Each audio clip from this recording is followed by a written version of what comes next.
of the citizen of the West, Ron Williams. I tell you what, when I look back at Ron's bio and I saw that his origins are Midwest and Nebraska, left there, came to Colorado, and has been here for many, many years and doing all kinds of great things for his community.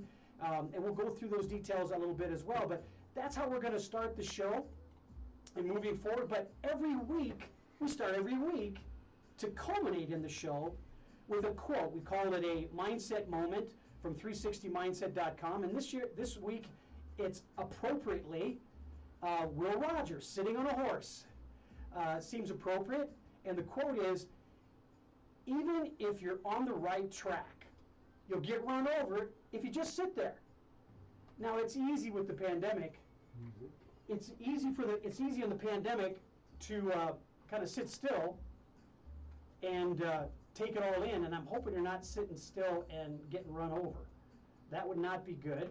And the other thing is making sure that we do all the right things on our soundboard to pick up the sound. And that's part of what a technician's all about. But our quote for this week was Will Rogers: don't sit in place too long. Don't be static. Status quo may feel good for a while, but add some energy to it, get up and move around and be part of making changes, because the West wasn't won because they staked a claim and adapted and adjusted to adversity. That's how they didn't stand still. They didn't wait. They didn't wait there long enough to get run over. So when we look at our history and our past, we want to make sure that we are repeatedly doing things that make us better, and that excellence then becomes not an act but a habit. So you got to practice. So those are our thoughts for this week with to start off from Will Rogers. As we look at our show today, I want to make sure you also pay attention to those images that were part and are part of, they will be part of, the National Western Stock Show. I love this shot because I've been on that street when those bovine come walking down the boulevard with those horns a clanking, and it almost seems like they're actors who know their part, because they're just kind of solemn and stoic as they walk down the street. And that's a view of the past that will hopefully be our future again in 2022 when we renew the National Western Stock Show and celebrate the citizen of the West who's with us today. And these images have a lot of purpose for us in making sure that in remembering, it charges us up. It gets us ready to take care of what we've missed, and hopefully that will restore it and make it better going forward. This image right here is one that I just cherish because I've seen it more often than I care to think about, but I want to think about it over and over again because it's just so memorable. This horseback rider, this equestrian running through the arena with the banner of National Western Stock Show in her hands, and showing us what that arena will look like in 2022 and bringing back these wonderful images. So we have expectations for that, and we're going to be able to look at that. But I'm kind of interested to hear from our guest today what's happening with the planning going forward. I've talked to a lot of sports teams about the pandemic and how it's actually changed the way they're going to process events in the future. So is there anything retained? Are we going to maintain some changes? Or are we just going to get through it and move on to the way we've been used to doing it in the past? So that brings up the question, will virtual stay? And if it does, to what capacity will it stay? It's a question I've asked every organization, regardless of their performance behaviors, about how they will adapt and adjust. And when you're talking about a national event with the heritage that the National Western Stock Show has, they've done a good job at adapting and adjusting. And they do it with people and characters that look like this. Oh, no, they don't look like that. Ron, I don't think Ron would ever look like that. But I have to tell you that we've got some other things that are happening that are national events, like March Madness is coming up in a few weeks as things start to roll out. And the pressure on teams, like, for example, that's the Iowa Hawkeyes. That's my undergraduate alumni. And that's Luca Garza there with his mouth wide open celebrating something I'm sure he did on the court with one of his teammates. And it's interesting to see how are we going to qualify participation in the midst of a pandemic. In the last 4 weeks, the Iowa Hawkeyes, amongst other teams, had to postpone 2 games because of the health issues. So formats change. I'm wondering, what will that format be for March Madness when the tournament begins and it goes into the finals in the month of April? And will we actually have any modifications of the stands for the fans? Will there be any in the stands? Or will it just be a cardboard cutout of yours truly? And speaking of cardboard cutout, I'm going to postpone the shadows on my face and take off my 10-gallon hat Stetson. I love that hat. It reminds me of the cavalry. Actually, now it's the helicopter cavalry. This is their moniker hat that they wear. So as I do that, I want to remind you that there are some truths that need to be told. And one of them is the vaccine's coming. And to some people, it's already here. To others, we're waiting. We're trying to get on a list. We're trying to decide what list should I get on, and be aware and ready for that. As we do, continue to follow the science. Continue to wear your mask.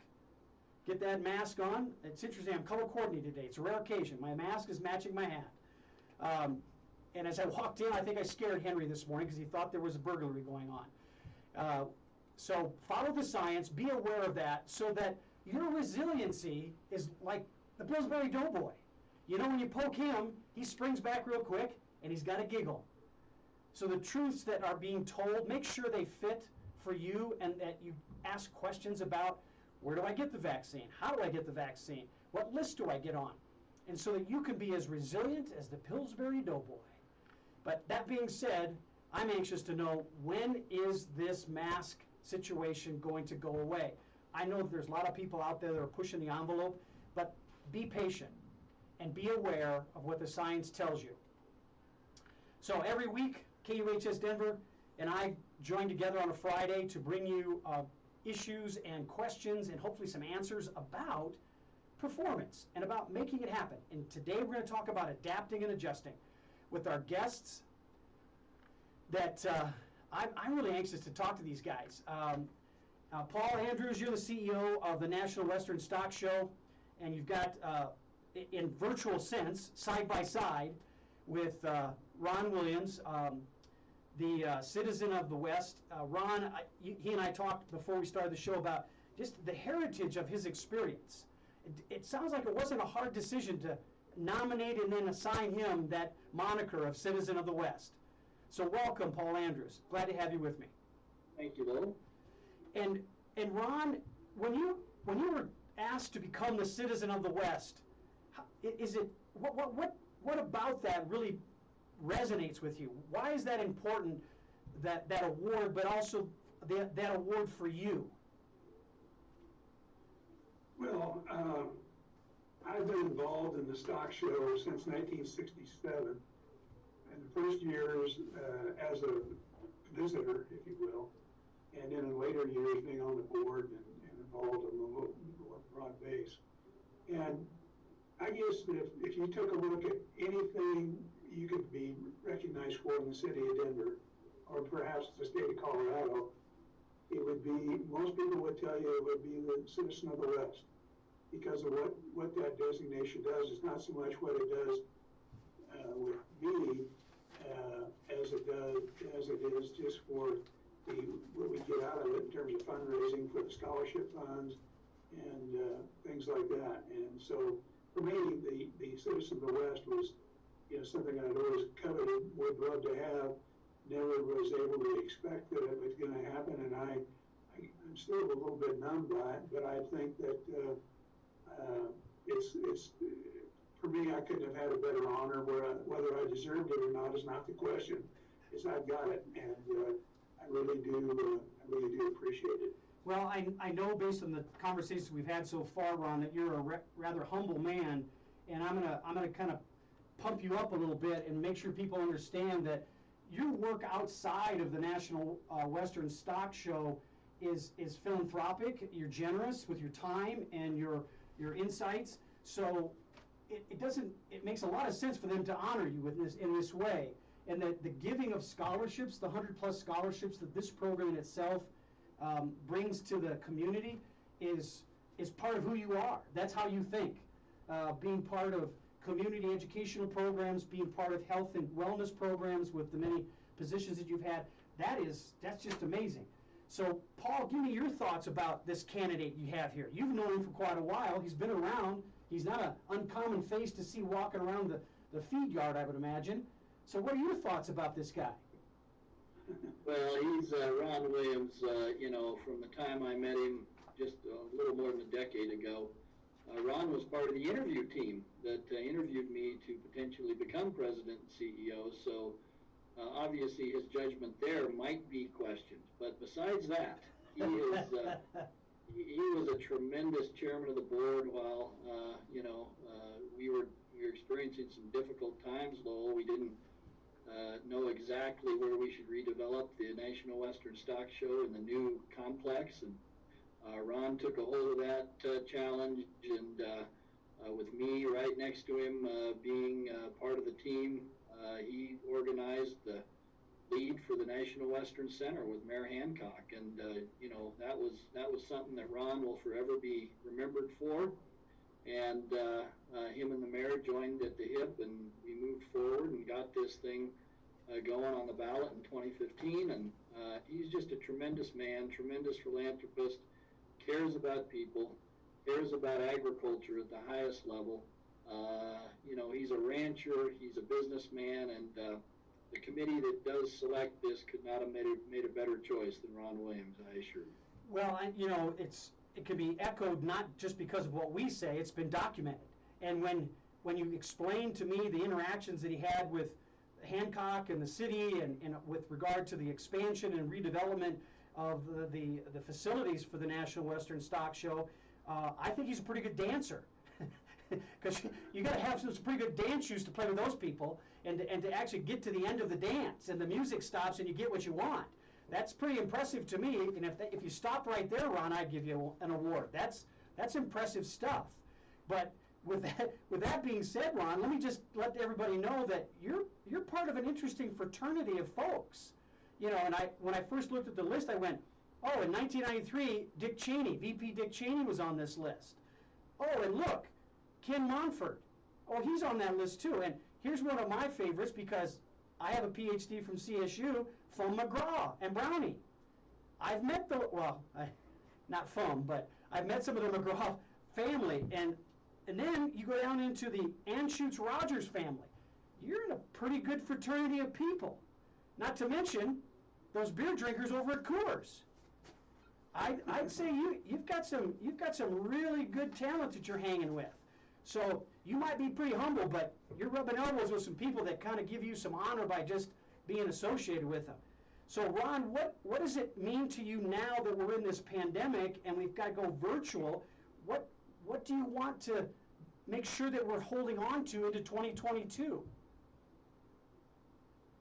Well, and Paul alluded to it, and I think that what we're doing now is moving ahead. Excuse me, moving ahead as quickly as we can to make sure that when this thing comes out, where we can really have more flexibility and be able to get our financing in order and all of that, that we'll be able to be there. And I think we've got a staff headed by Paul and closely governed by Paul. And we have a board that I think is very diverse and able to help out in different areas. And so we're really able to kind of formulate a team effort towards doing everything we need to do. And we have a whole bunch of different skill sets that are involved in our efforts. But it's going to be really interesting because I'm surprised that given the pandemic, I'm surprised that we've been able to accomplish as much as we have over the last 12 months. And I do believe that it's only going to get better. And so my days of total worrying about it are over. Now it's just a question of going and getting the job done. So let's piggyback on that, Paul. In 2020, when you were getting to the point to make the decision about going virtual, and basically for most, just closing it down for 2021, what were some of the meaningful comments and phrases you got from members and participants of the stock show event that kind of gave you that that buoyancy feeling that, hey, we're doing the right thing, we're moving ahead, and the best is yet to come? Well, I'll start that because we did about 6 months of research before we were making a decision like this in September. And, Ron was certainly part of that along with the rest of the board. But the detailed research we did included not only meeting with government officials, both politicians as well as health officials, but we also had survey data from longtime exhibitors of the stock show, as well as longtime attendees of the stock show. And really, when you boiled all that data down, and knowing that if we didn't make a decision in September and we elongated it out, let's say we decided, boy, we were just going to wait till December to see, that would have really put our livestock exhibitors in a very, very difficult financial position, because they would have already prepared their animals at great expense to be coming to the National Western Stock Show. And if we were to cancel in December, that would have showed them no respect. So all the data was clear to us, and it was obviously clear to Fort Worth as well, because they announced soon after us that they could not move forward with their show either. Really, for the public health. I mean, when you're talking about 700,000 people in an expo hall, in a rodeo arena, in a horse show arena, and watching livestock elbow to elbow, it's a dangerous situation given this pandemic. So the exhibitors supported us. The attendees of Stock Show through social media certainly have said, we get it, we understand, we miss you, and by gosh, we miss them. We live to do the National Western Stock Show. So at the end of the day, we're going to get through this 1 year in time. And we did a lot of virtual programming in January that we're proud of, but it can't replace the National Western Stock Show. And we're steaming towards 22 to make that one of the greatest shows we've ever done. So with that, Ron, Paul brings up the fact that the stock show is a family affair, both in its production as well as its presentation. So in your history, and citizen of the West or not, you're still a participant too. So what have been the most memorable moments for you and your family as it relates to the National Western Stock Show, and what are you looking forward to? Well, that's an interesting question. The beauty of the stock show, excuse me, the beauty of the stock show really is that there's something for everybody, and people's participation or interest in the stock show kind of evolve over time. It may be from the early days of grandkids going to the petting zoo, all the way through the parade, the rodeo, and Citizen of the West, the junior livestock auction, all of those things. And I don't think I can really pick one that means the most to me, because during the month of January, I want to be there for all of them. Yeah.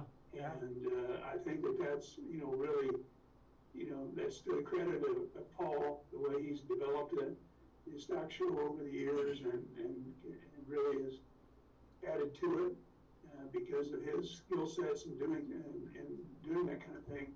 It really helps. And I think that we're looking at, a future is going to be different, but it's going to be better. It's going to be better. If nothing else, because of the facilities we're going to have, which we need, but direly need. So I'm excited about the future, and there's a lot of what we're doing that, like I said, our interest can go from A to Z, and there's just something for everybody. Well, you guys, I didn't put you in the production system with me, but you're segueing really nicely to each other. So, Paul, taking what Ron just said and looking at what virtual is doing to presentations, what, if anything, are you going to retain from this experience going into 2022 as it relates to the new facilities and just technology in general? Because I know there's literally a boots on the ground feeling that I just love about the stock show.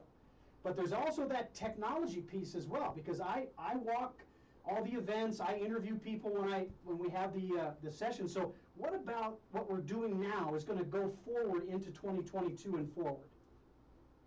Well, I think the care with which we have to really handle our attendees, right? Well, the cleanliness of the venue is going to have to remain at the highest of levels.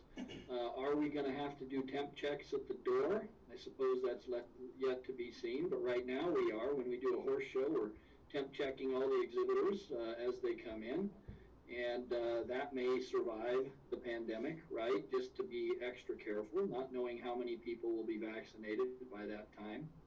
A difficult business model to retain would be trying to do a rodeo or a horse show in a venue at half attendees. Yeah. That doesn't work.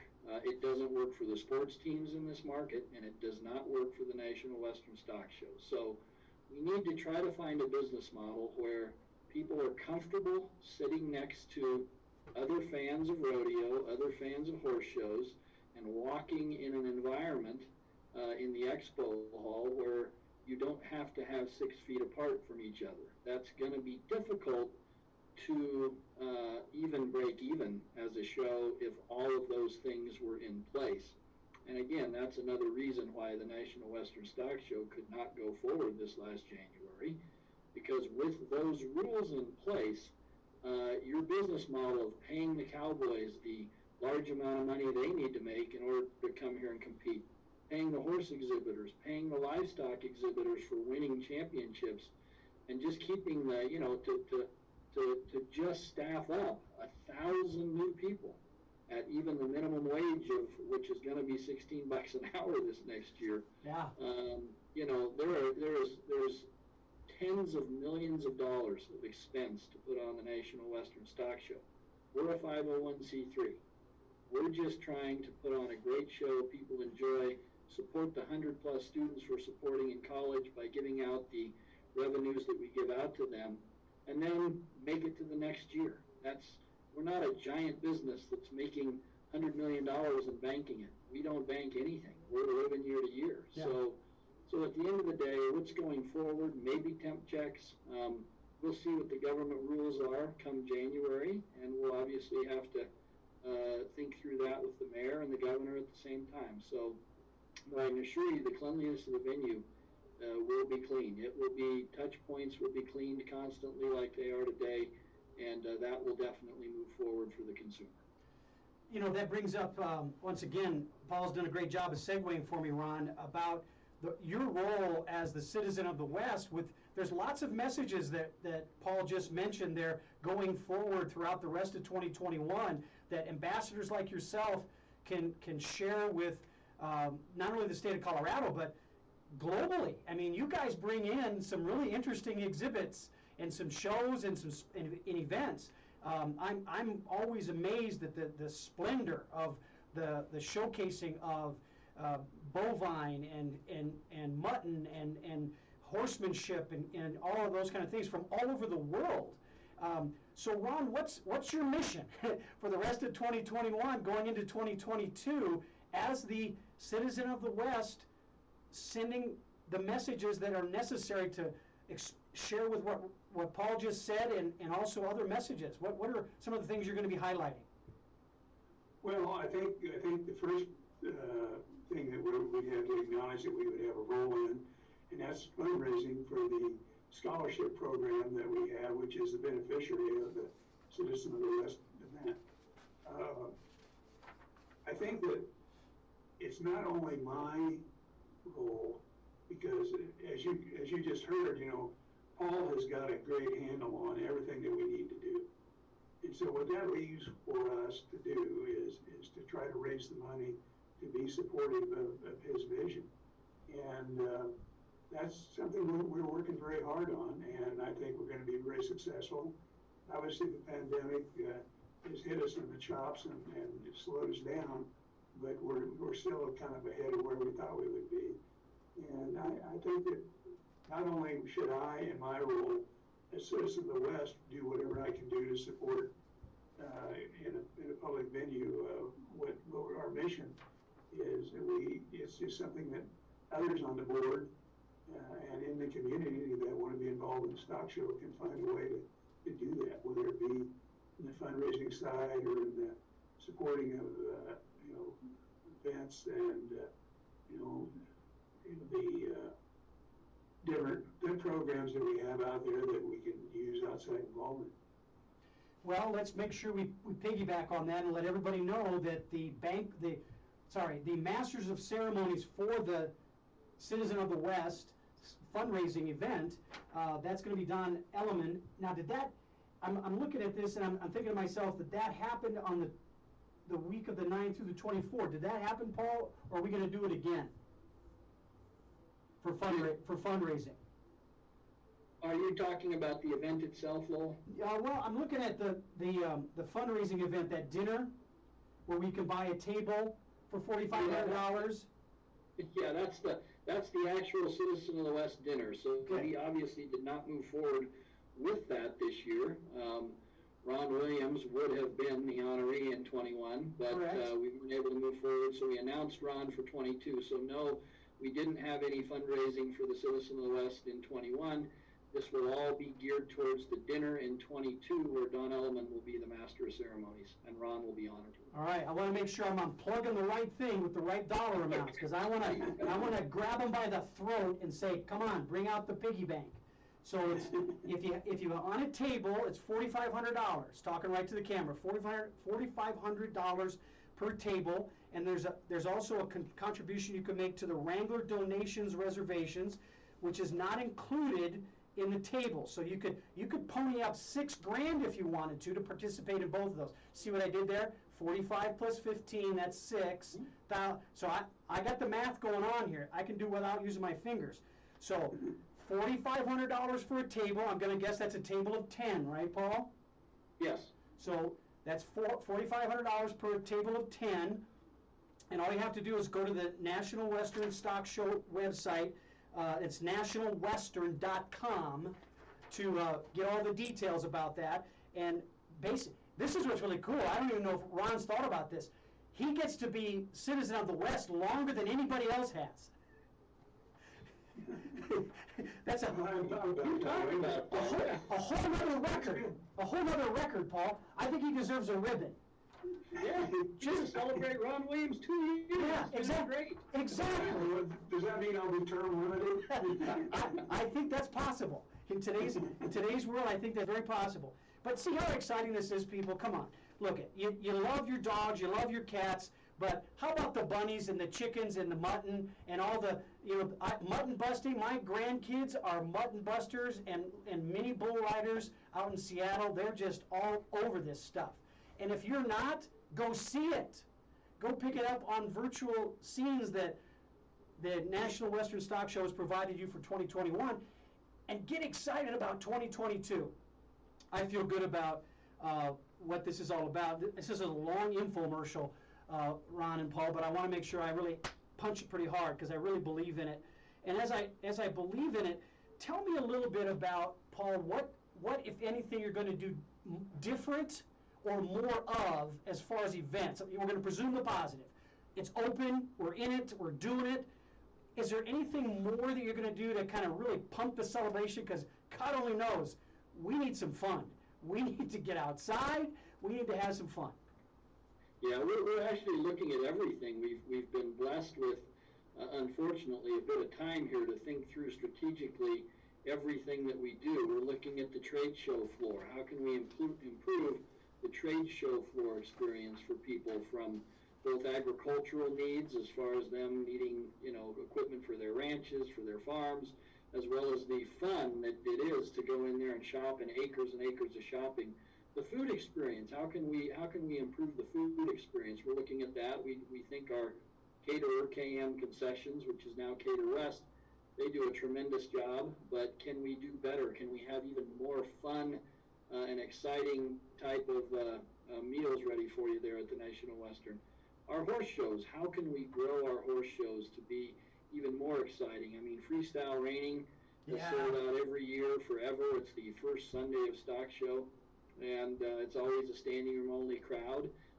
I'm not sure we'll do too much with that one because it's already the best in the nation, but dancing horses, the gambler's choice, some of these other things we're looking at, what could we do with our committees to improve these. And then our rodeos, we're one of the top 4 rodeos in the world. We had 29 rodeo performances, the best cowboys, the best bucking stock. Can it get better? Maybe. We're going to look into that. How can we even make the bucking stock even better? Although right now the bulls are winning the majority of the time with those riders. We need some riders that can ride the bull 8 seconds a little more often than 20% of the time right now, I think, is about the average we're seeing. So 2 out of 10 is, it's fun for the consumer to see a guy get launched off there, I suppose, but I think the consumer also loves to see a great ride. So although we're looking at every aspect of what we do and what we can come back with in 22, but remember 22 is the grand opening of the Seal and Ron Williams yards. Yeah. We haven't talked about. This will be the first time the historic yards have been redone since 1906. This is a special year, a special ticket. And we'll also be opening our first building, the Stockyards Event Center, which is now the Hutchison Western family Stockyards Event Centers. So you got 2 great areas that will open in January of 22, and that makes that ticket a very historic ticket that 100 years from now you'll sell for thousands and thousands of dollars. So don't miss Stock Show 22. Paul, I'm going to be there with my press credentials on, capturing every moment I can, and interviewing as many kids showing their heifers and their sheep and their goats and whatever. I just love to see their faces when they're out there. And that goes towards education. You know, we're a great agri-state, as many agri-states are out there, but Colorado does a good job and has this wonderful crescendo to the National Western Stock Show to represent and showcase that education. So Paul, Paul, you're Paul. Ron, I'm interested in knowing about because you've been involved in education a lot across the state of Colorado, as well as in your days back in Nebraska. What's the most relevant aspect of education that you see coming out of the National Western Stock Show that you want to encourage kids to participate in? Well, that's a good question. I think that one thing I would say is that the National Western has the platform to really expose a lot of kids to the ag industry.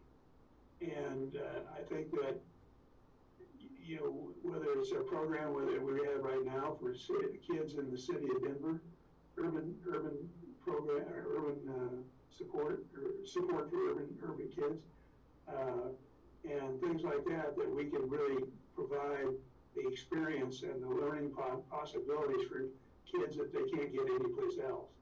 That the National Western has a particular, you know, hold on that as far as what we can really show the youth of you know, what is agriculture all about?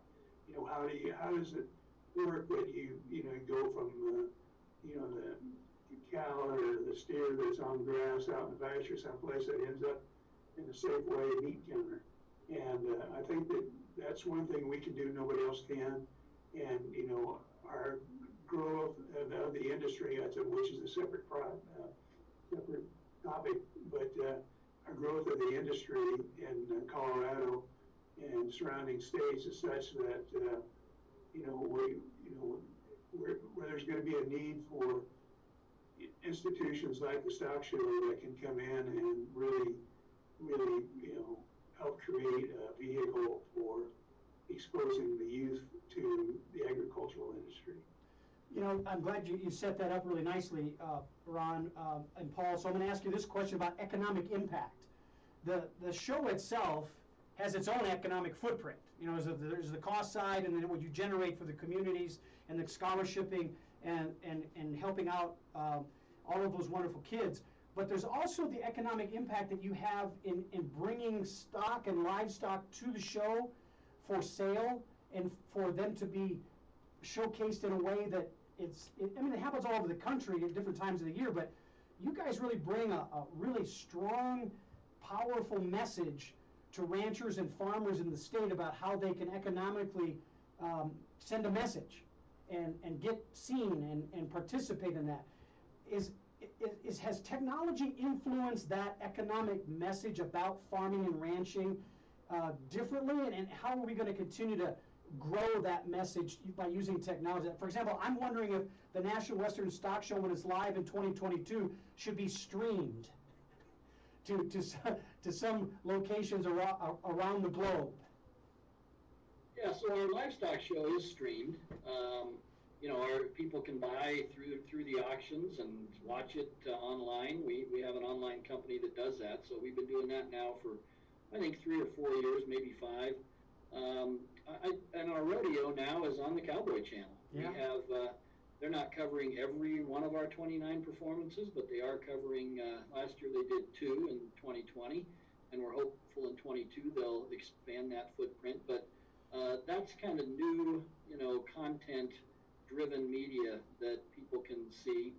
We also do a lot of stuff on Facebook Live during the stock show with our media staff walking around and interviewing people and putting it out there so people can see all the fun everybody's having in Denver. Technology, if you think about technology, not just media like yourself, but you think about how technology is changing the livestock world. Aero Electronics, a great partner of the National Western Stock Show, has developed a system where they can kind of look at that cow and decide where they're deficient through a computer in nourishment, and then immediately tell the rancher, hey, this particular animal is deficient in this nutrient. Please put that in the feed tomorrow. I mean, that is amazing, right? And that way, you and I get amazing cuts of beef that are healthy, that are nourishing, and that animal is even better cared for while on the ranch. The technological advances for companies like Arrow and others to help the livestock business has been nothing short of amazing over the last decade. And I think that's going to only continue to help our producers get better at their livestock, whatever they're raising, whether it's cattle, swine, sheep, goats, name your species, because they're all at the National Western. Technology is allowing those producers to get even better every year. One of my committee members, when I got my PhD, is a professor at CSU on the agricultural side, and he's a nutritional specialist in bovine. So he actually has a application on his computer that informs him about the nutritional values that herds of cattle are getting in Egypt, so that he can advise the farmers about raising their iron levels, raising their copper levels. He's a big copper guy. He thinks copper is a key element. Anyway, I can't disagree with him, right? Because I don't know. But I wanted to make sure I set you up to bring in that technology and to talk to people about what the National Western is using, because I don't think they're really connected. They think, oh, it's horses and cows and sheep and pigs, and I get to go pet a bunny and then I leave. But this is about life. This is about the cycle of it starts here and it gets to there and it winds up, as you said, Ron, it winds up on the Safeway counter so that we can go and order that. So Ron, as the Great West representative, what do you say to moms and dads about the National Western that have never been there before? What's your 30-second elevator speech to get them hooked into buying the tickets that you have in your back pocket? Well, I think that, first of all, we have a very good advertising and marketing arm in our organization, and we're able to really expose the community through the media and really educate them or make them aware of what's available at the stock show. And like I said earlier, there's really something for everybody, and they all, whether it be the things for little kids or the junior livestock auction. And I would imagine that over the years we've had kids that started their first exposure to the stock show probably in the petting zoo, but a number of years later they ended up in the junior championship auction. And so that, getting parents, through the marketing and advertising and all that, we're able to really expose the community to all aspects of the community to the National Western. And then, a lot of times that then participation in later years by these people, the parents of the kids, the participation will really come about. It'll be. So Ron, do you get, is part of your charge to go and visit with, virtually in most cases now, but visit with the Future Farmers of America, the FFAs, and those ancillary educational groups that participate, in some cases are showing something at the show when it's on? Are you interacting with those groups? And if you are, which ones are highlighted that you want to send the message to them and get them to continue to be in the community? Well, I think that, I don't have any strong personal relationships with any of them, although I know most of them over the years. But there are a lot of things going on that Paul could tell you about, where the different associations are involved and working closely with our people. And the livestock side, actually I think on the horse side, the same thing, the equestrian side. And so, that's, we have strong relationships there, and they, especially during the National Western, you see a lot of these people, and they're always involved, and they know what's going on, and they're able to put in their 2 cents worth on what they think we need to be doing, and vice versa. Well, that brings your 2 cents, Paul. I need your 2 cents on those, especially on the ethnicity of groups being brought in. I love the Latino equestrian shows. That mother-son duo that comes in and rides in the arena during their show. I'm wondering is there any expansions planned for the future? Are there new additions from the standpoint of ethnicity, and whether it's equestrian or rodeo? And I know that PBR has looked at, if they're not already there, looking at international. It's hard to transport animals across the ocean, but at least they're thinking about it. Where does the cultural expansion come up in your planning meetings, Paul?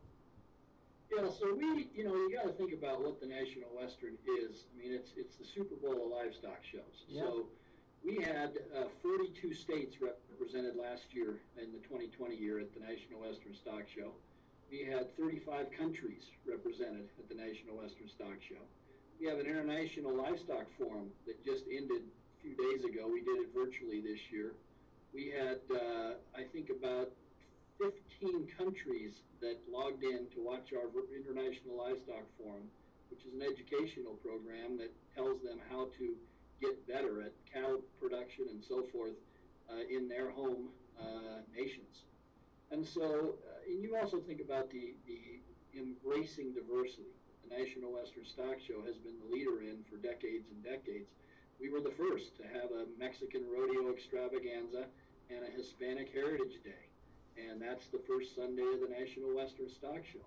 And we were the first to have a MLK rodeo and celebrate Martin Luther King with our African American community here in Denver. And we'll continue to be the leader in those sort of diverse programs here while people come and enjoy from every nation, from every corner of the earth, so they feel welcome and feel comfortable here at the National Western Stock Show.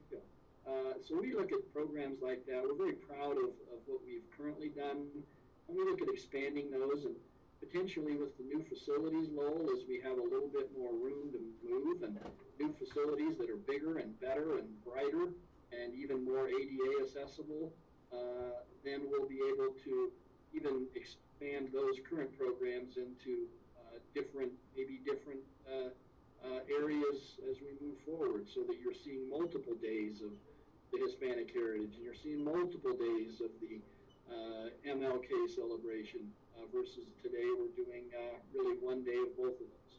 I'm really proud to be a very limited but yet still connected part of what you guys do, especially for the first that you've had, that you've mentioned, because we've got such a rich heritage of history in the United States that's so culturally diverse, and regretfully it hasn't been always well represented in our history books. And I'm really proud of the effort that you guys have done. Now, that being said, I'm going to put my pitch in right now, because I'm a foodie. I like food. I like to put on my hat and wear my boots and get on my horse every once in a while, but I want to have a gaucho cowboy eat-off. So that I'm going to eat a gaucho food, he's got to eat a cowboy food, and we're going to spice the living daylights out of it accordingly and see where we go with this and see if we can bring some cultural intersections. I'm just thinking of, just thinking out loud here, just spitballing a little bit about where we can go with this. Or maybe it's a gaucho Tex-Mex. I don't know. We're just, okay, I can see you're not with me yet. I'll work on it. We'll see if our partners at 9 News grab onto that too.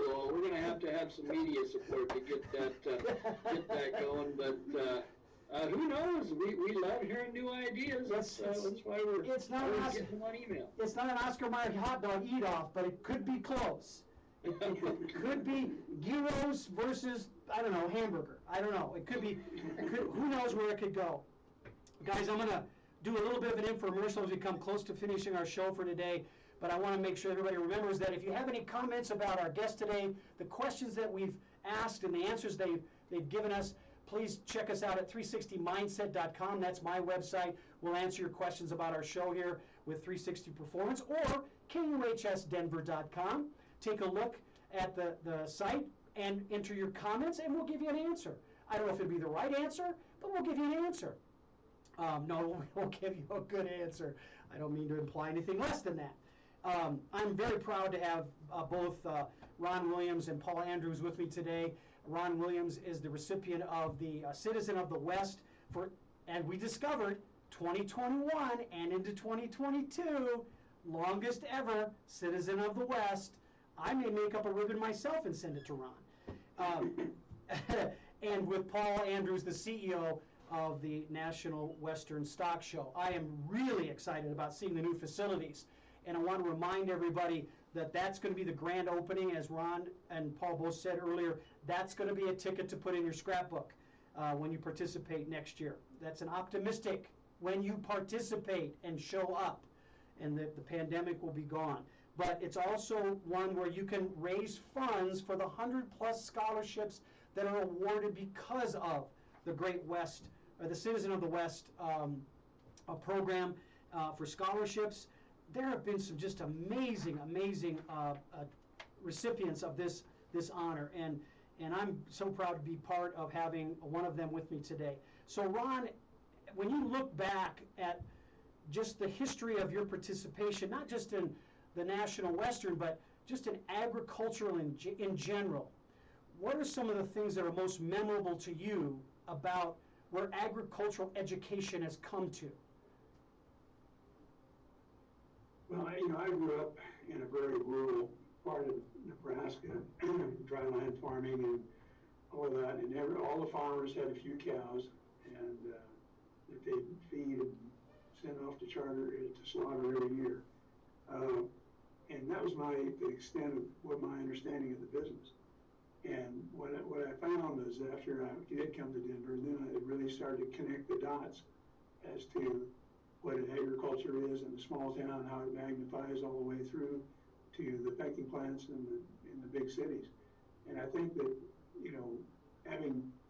having been exposed at a very young age, I think you really you can understand more quickly than others kind of how you do connect all the dots and how you do get it, understand, and then you can kind of pick your poison, what part of this the events or the chain that you want to be involved in. I think we missed some of that historically, that we're not bringing it forward, that connection of the dots. Like you and I both, and Paul, I don't know you well enough to know if you got your boots dirty on the feedlots as a kid, but for me, I was mucking stalls barefoot, and nowadays they look on that badly. But that was a literal connection I had to that, or being up at 4 o'clock in the morning dumping bales out of the mow onto the feed yard, and hoping that the twine would snap so I didn't have to get out in the cold and cut them myself. There's just these little stories about what I did for my mom when she raised chicks who then laid eggs, and then we would eat those and fill the freezer with that meat, or the vegetables that we would get in the garden that would become preserves in the basement. and the potatoes that we didn't eat that sprouted became the seed that we put in the field in the spring. All of those lessons and the connections of those chunks of knowledge don't seem to be translating as quickly as we used to because we're using our thumbs a lot. Right. So I want to thank you both for supplying the information into the places that the young minds need to see it, that the National Western is connected into technology, that the National Western is bringing forward vibrant people like yourselves to share the messages about what needs to be known and how it needs to be known in a way that's going to bring us forward into better times. So with that remark, I want to ask you both, and I'll start with you, Ron, about what does the future look like, and what do you want people to take away from the 2022 National Western Stock Show? Well, as we said earlier, I think the big thing now is to really convince the community, and by that I mean the State House, the City Hall, and the broader community, that we really are still for real. That bandana is not going to hurt us that much. Well, it's going to hurt us a lot, but we're going to make up for it. We're going to be able to deal with it. And what we want to know is it's going to be not business as usual. It's going to be better than that. And it may cost us a year or a little more, but we're going to be right where we need to be. And all the mechanisms are in place for us to continue. And I think that's the big message we have to get across. That's excellent. Paul, so I want you to expand on that by adding perhaps some comments about not just what the outcome that you want them to receive in 2022, but what's the rest of this year going to look like on your agenda sheet in building up to that set of outcomes you want them to take away in 2022? Yeah, so you've highlighted a few things here, Lowell, we should expand on, but the National Western is an education. It was founded on education back in 1906, and so we are tasked with trying to make sure the divide between rural America and urban America is bridged at the National Western Stock Show. Like you said, when you come to Stock Show, even an inner city kid can walk through our education part of our show up there in the CSU Ag Adventureland and see how cattle are produced, see how corn is raised, see how other things are brought to market, so that they know they just don't go to King Soopers and walk in there and all of a sudden there's meat and there's vegetables and these things. There are hardworking Americans that are producing this great agricultural product that are then at the National Western Stock Show. They're displaying the great animals that they've raised. They're competing against each other. But we're hoping that when people come to the National Western, yes, they'll have an amazing time. It's fun. It's fun to be in the petting zoo. It's fun to see the greatest animals. It's fun to go to rodeo. It's fun to see the horse show. But it's also teaching them that, hey, my food comes from these people that are here, and I should be thankful for that. Even if I'm a doctor, a lawyer, whatever profession I'm going into, I need to remember that I'm in that profession because of the great work of the agricultural leaders out there, the ranchers and the farmers that are out there doing the work to provide us nourishment. So as I look at my to-do list for Stock Show 2022, obviously thinking through how we get there and improve the show is number one, and how we make people comfortable with coming out to 700,000 plus people, walking around an arena, mingling with each other, given we all just are coming through the end of a pandemic. So at some point, I'd love to see in September, October, November that people are at concerts, the buildings are full, people are at sporting events, the buildings are full. That will really help me to prepare for the January show. But the staff and I are hard at work thinking about and reimagining what the 2022 show will be, especially with the grand opening of the yards and new Stockyards Event Center. So we're excited, Lowell, and I know you're excited to be there. Yes, I am. And I want to, in closing today, say again a great thank you to Ron and to Paul for their participation today. As Paul pointed out, you can tell by my voice and inflection that this is not something that's casual for me, the National Western. I try to cover it every year as a press participant, but I love the smells. I love the faces and the smiles. Some of them are on animals, the faces and the smiles, and some of them are on human beings. But not in either case, it's a great place to go to look at what's thriving so we can strive forward. I want to be part of that in any way I can.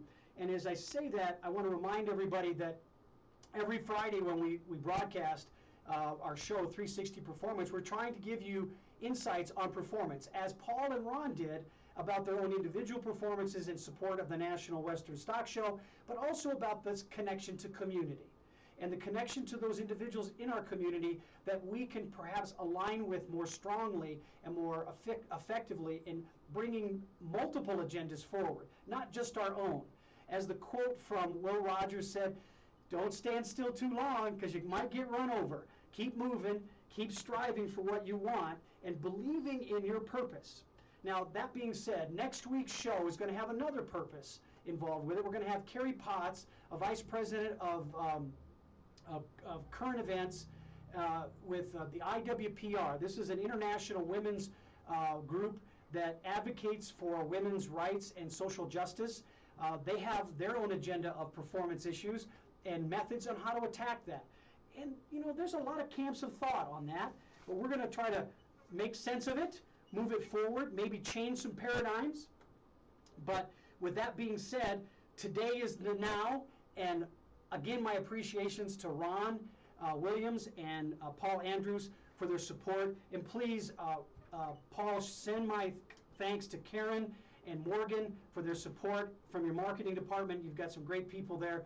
I echo your satisfaction and appreciation for what they do and how they do it. So have a great day, guys. Thanks again for your being with me. Thanks. Thanks, Lowell.